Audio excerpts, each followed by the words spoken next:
Ayo, I'm Pink. Welcome to episode 20 of Create This Book 2 by Mariah Elizabeth and Ashley Monet. That will be me. Yes, we are back in the Create This Book 2, and it has been far too long since the last time we cracked this bad boy open. This was the last page we finished, and October 12th, and that was 2024, so it has been over a year. Yikes. Well, as far as I'm concerned, we're about a year behind. Let's not waste any more time. Enough of me talking. Let's jump right in and see what I can create.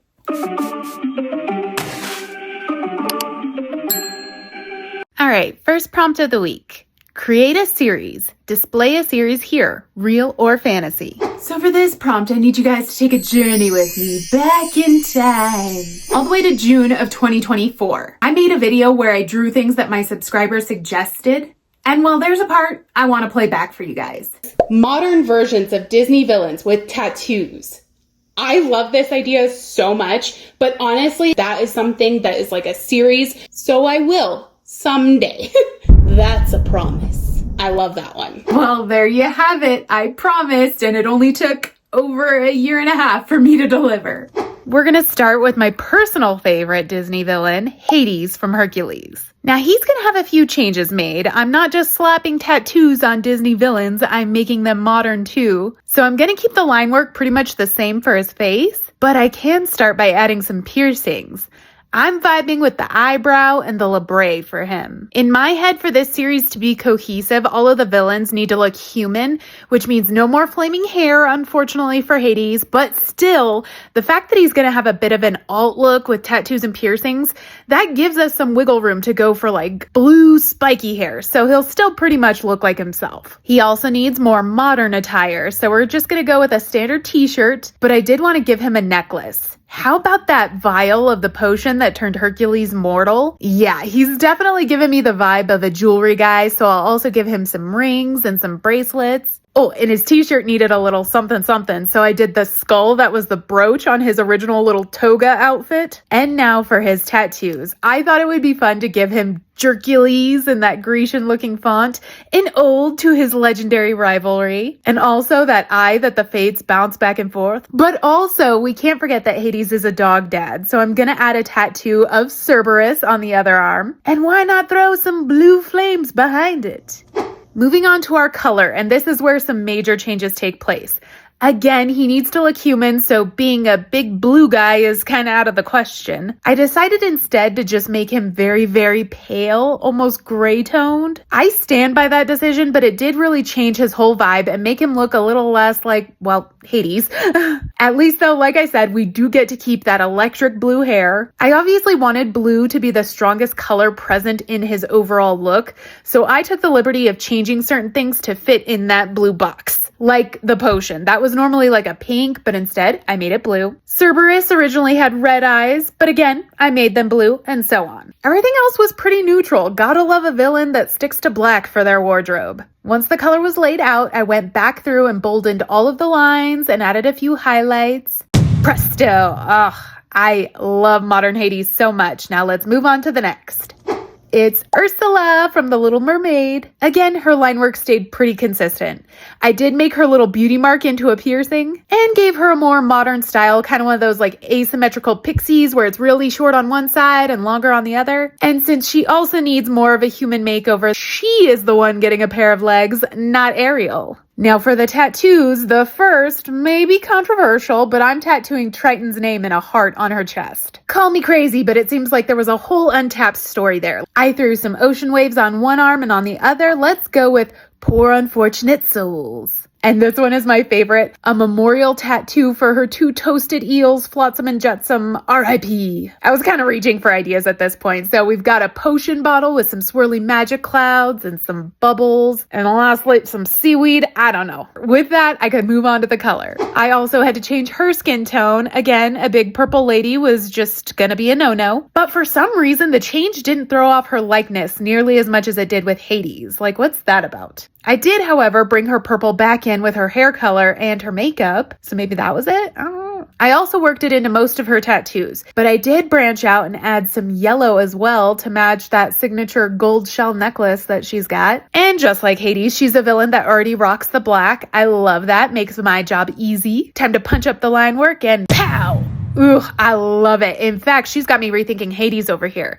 I kept everything on him blue, but I actually really like the contrast of the yellow on Ursula. So I think I want to bring some different colors back into him. I am going to make his potion pink after all. And then using red, I'll defile that Hercules tattoo and add some shading on that potion vial. Ooh, yeah. Fix the eye color of Cerberus. Maybe add some blood vessels to that eye. Fix the outlines, add some highlights. And now for real, Hades is done. And we can move on to the next villain. It's gonna be Governor Ratcliffe from Pocahontas. That big old schnoz was begging for a septum ring. I just had to. I wanted to put him in a t-shirt that's clearly got the sleeves cut off. You know that style. He's giving the vibe of like the old timer at the tattoo shop. I, of course, have to include Percy in this drawing. That was always my favorite thing about him as a villain. He goes all hard, but then has this tiny little pooch that he dotes on like it's royalty. Ugh. Okay, Radcliffe. And I'm gonna throw the British flag on his shirt. Now for his tattoos, I had to put gold on his knuckles. He is obsessed after all. So obsessed with riches, I had to put some jewels and treasure on his arm. It's a bit femme of a tattoo, but this guy is clearly secure with himself. I mean, his signature color is fuchsia after all. Speaking of, let's get into the color. Since he started as a human, there are no skin color changes that need to happen, which is awesome. I did do the flag in that fuchsia as well as the dark teal he was also known to wear. I was torn because on one hand, I wanted to go ham with that fuchsia, but I really liked that the other two villains were mostly black. So I went with that instead. We're going for cohesion here. I did bring the pink back in with the tattoos though.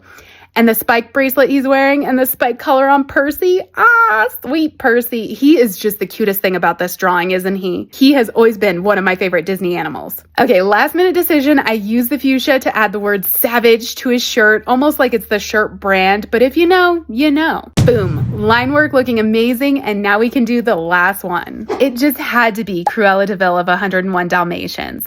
I love her animation and went nuts at the idea of really getting to punch up her she mullet and give her some seriously stretched ears. Not gonna lie though, I definitely made her look a little bit more, risque than the standard Cruella.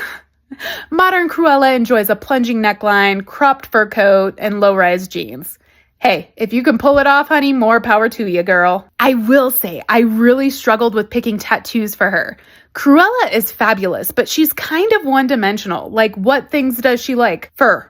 That's it. That's all I had to go on. So I really had to harp on that alone. I gave her some little paw prints on her hip, a big chest piece that says boss lady, and then decided animal print was the way to go. I put leopard spots on one of her arms, tiger stripes on the other, and of course, Dalmatian spots on her neck and the side of her head. Off camera, I did do a set of lips above the boss lady tattoo so I could work in some of the red, as that will be her signature color. She, just like Hades, is going to be that super pale complexion. Then I go in with the red on her lips, the lining of her coat, and her jewelry. But then, like her cohorts, her top is going to be just a plain black, same as her earplugs. And we, of course, cannot forget the signature Cruella de Vil split hair color, which lends itself perfectly to the alt girl look. Like, she was really ahead of her time on that one. Cruella de Vil, fashion icon. And lastly, let's finish off her line work. Ugh, absolute perfection. Now I just need to fill in the backgrounds. I'm going to use watercolor to fill in everybody's respective colors.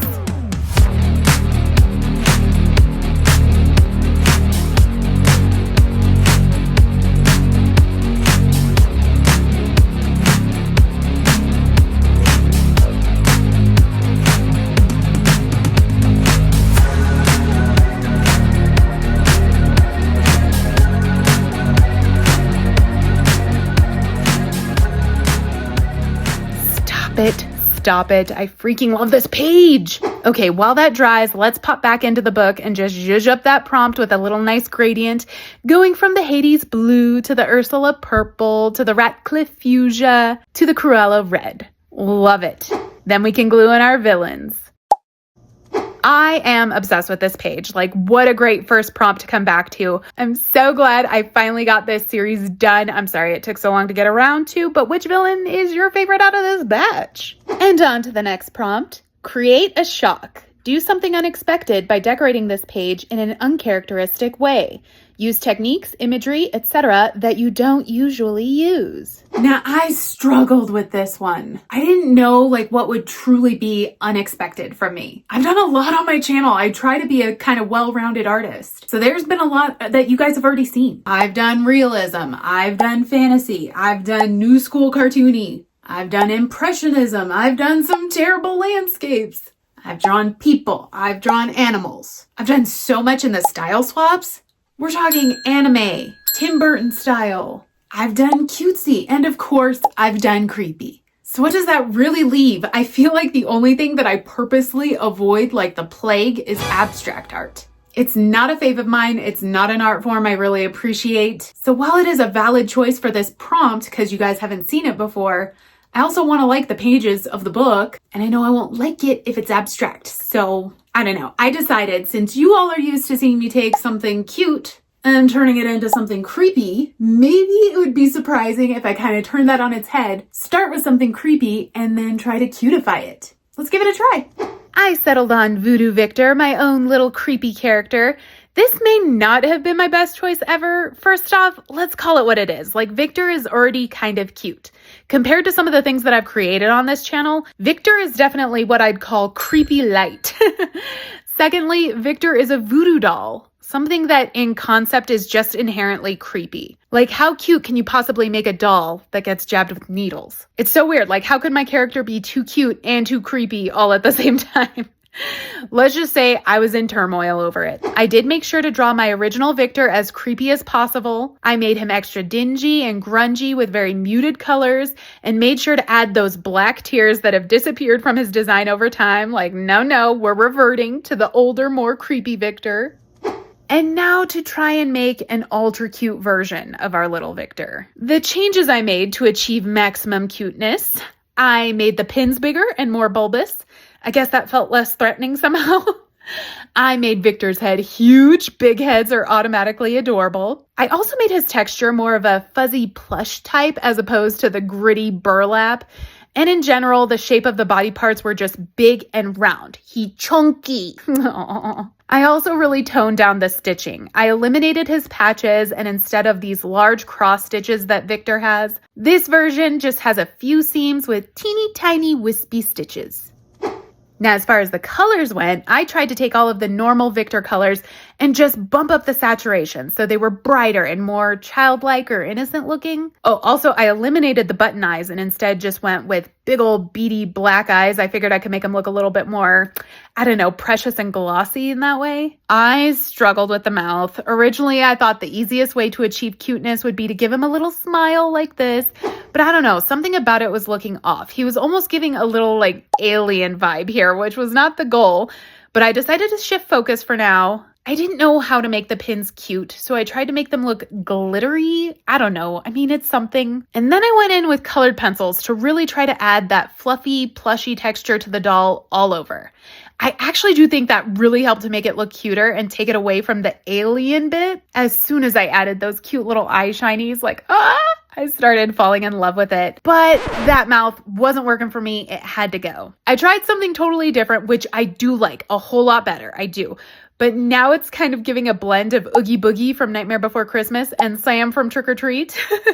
Hey, at least Sam is cute. It's a step in the right direction. I decided to take it further though and give cute Victor his own tears, but these are not going to be black. And again, I'm hoping it just gives more of this precious baby-like appearance to him. Finish it off with a few highlights here or there. Okay, let's jump back to the book and get the page ready. I decided to go with pink for the background. It'll play off his little heart patch, and there truly is no cuter color. None. I will not be debating that fact. For whatever reason, though, I felt like the right page was lacking in interest, so I splattered the pink all over it. Don't know that it was needed, but hey, I like it, so no regrets. I wanted to make this arrow showing that I took Victor from the creepy design over to the cute one. And then I originally planned to make the Create a Shock letters green, but I kind of hated it. So jump ahead, I covered it in the pink and then changed the arrow to be green. I actually like that a lot better. But then the page needed a little bit of green splatter to balance it out, yeah? And then I just needed to rewrite Create a Shock. Perfect. Now let's glue both Victors in.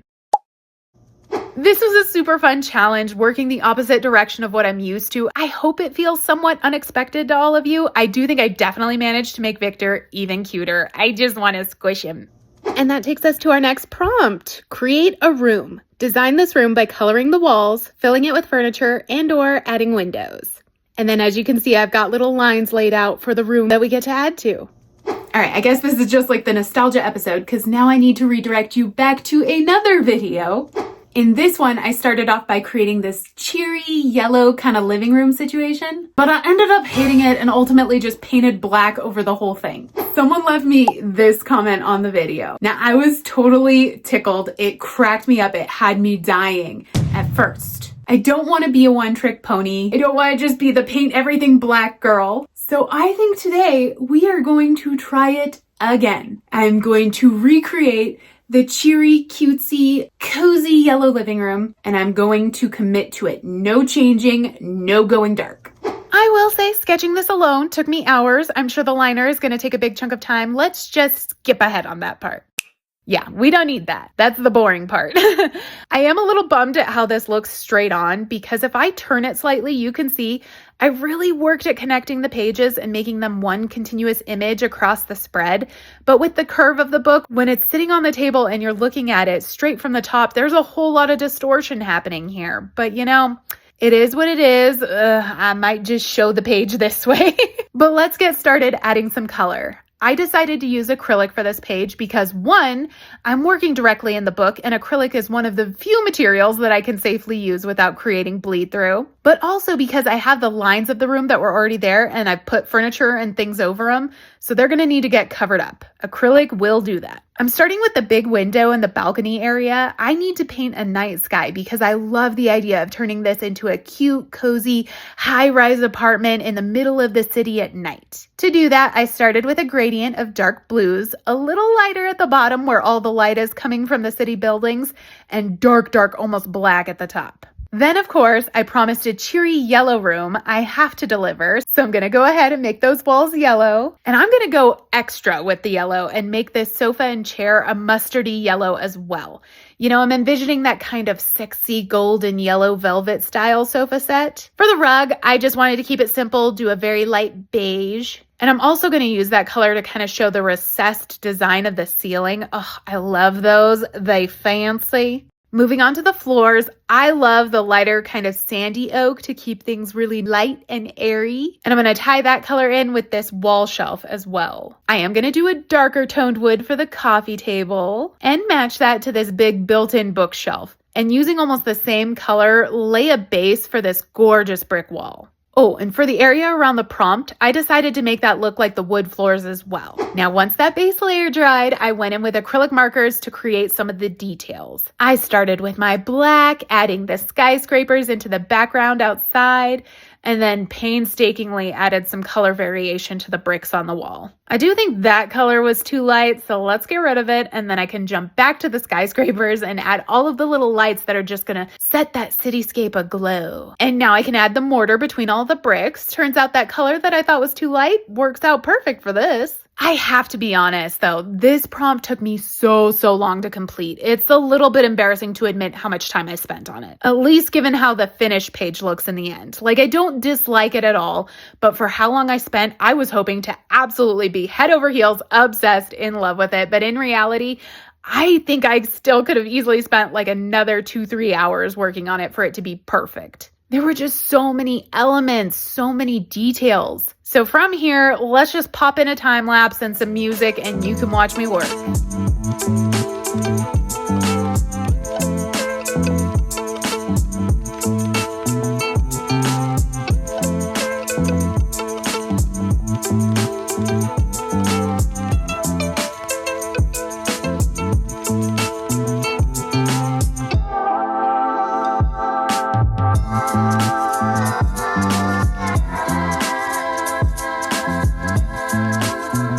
I do want to give a special shout out to all of my More Monet members over on my Buy Me a Coffee page. You all are elite. I just adore connecting with you over there. I'm loving these memberships. An extra special shout out to my newest gold member, Lydia. Yay, Lydia!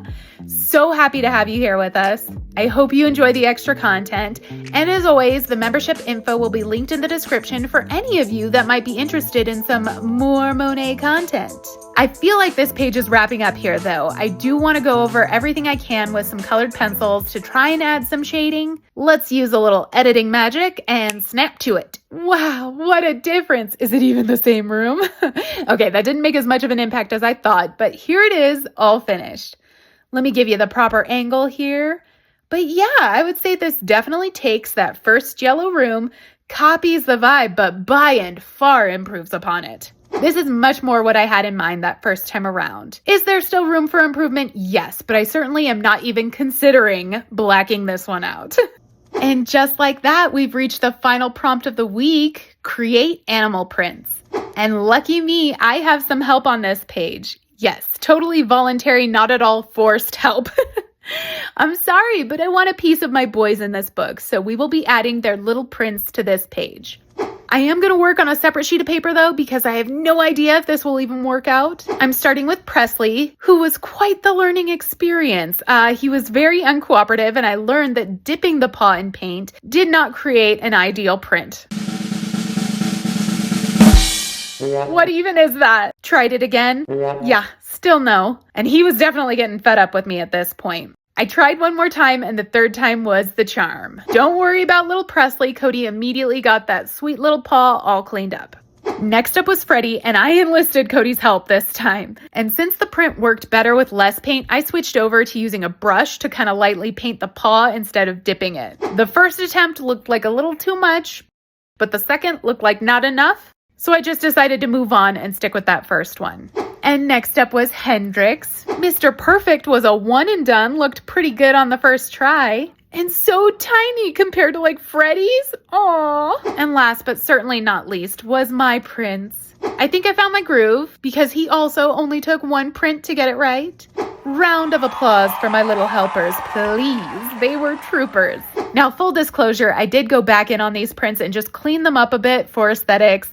Made the red parts a little darker, took some of those spots where they clearly had some grinchy feet, little hairs between the toes, and painted those white. But then, since a paw print is like a cat's signature, I wanted to go in and actually put a signature next to each cat's paw print. And I wanted the signature to match the personal vibe of each cat. So, Prince. Prince is our little old man, the oldest of the bunch. He is just the classic quintessential cat. He is so sweet, he loves deeply, but only on his terms. He naps all day, he gets the zoomies at night. Yeah, a classic cat needs a classic signature. Next, Presley. Presley is the little princess. While all of our cats are boys, Presley is definitely a diva. He is sweet, he is beautiful, and when our boys get a little frisky with each other, let's just say he's always the bottom. So yeah, a fancy little princess signature it is for Presley. Next is Freddie. Oh, Freddie. He is our derpy boy. He's the sweetest ever, but boy, oh boy, he is big and he's not very bright. We love our Biggie Derp so much though. So for his signature, I definitely went for the goofiest writing I could. Very childish and, well, Freddie. And then there's Hendrix. Oh, my handy. This cat is totally unhinged. He's a complete psychopath. A menace to society. The hijinks never end with this one. Anyways, I did a nice little serial killer-esque font for his signature. I find it very fitting. Now, speaking of serial killers, you might be wondering why exactly I chose to make all of these cat prints in red. I mean, it very clearly looks like blood, right? What's the angle? Well, the look of blood is precisely what I was going for. If you are a fellow cat person who has gotten into a debate with a dog person about which is the superior pet, you surely have already heard this argument before. You know, if you died, your cat would just eat your body, right? This is my favorite argument ever because it reveals so much about the person who says it. Like, number one, they don't know their pet the way that I do.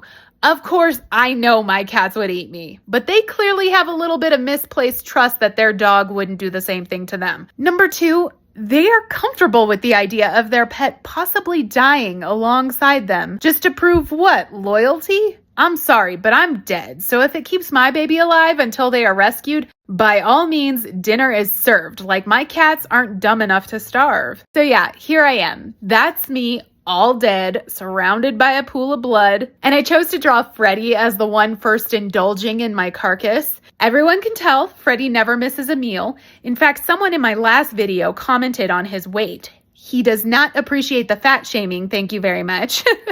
He is quite the food bully though. First one at the feeder when it goes off. Like I said, never misses a meal. So I do think he'd probably be the first to make a meal out of me.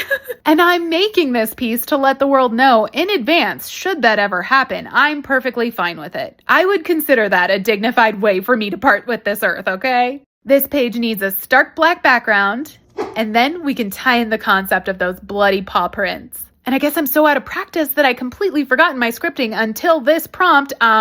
It's juicy highlight time.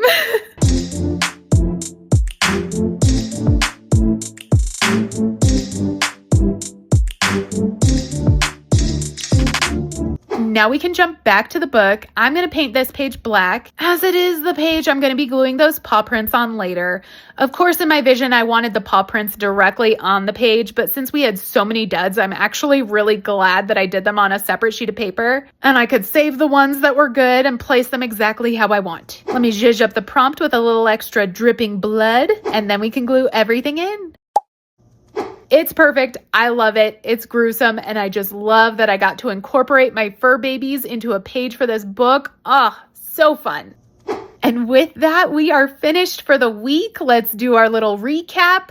We created a series of modernized Disney villains with piercings and tattoos. They look like the crew of a super cool tattoo shop. Heck yes, this is my favorite prompt of the week. We created a shock, or hopefully something at least a little unexpected, by me taking Voodoo Victor, one of my creepy creations, and trying my hand at cutifying him instead. I do think he is very cute. We created a room, a redemption of the failed yellow, cozy, cheery room from Create This Book 1. I do feel very happy with the improvement, but I'm probably done with rooms now. Like, this took way too long. And lastly, we created animal prints, my cat's prints, trailing through the blood left by my corpse, which they are absolutely entitled to eat for survival should I expire. And that's it. What a fun week this was. I truly had so much fun with these prompts. It feels so good to be back in the Create This Book swing of things. And I do think moving forward, tentatively, I'm going to shoot for doing one every other week. That way, obviously, I still have room in between to explore other ideas, other video opportunities, so I don't burn out, but also I'm moving at a much faster pace than I was with Create This Book last year. That's the plan. But thank you guys so much for watching, and until next time, goodbye.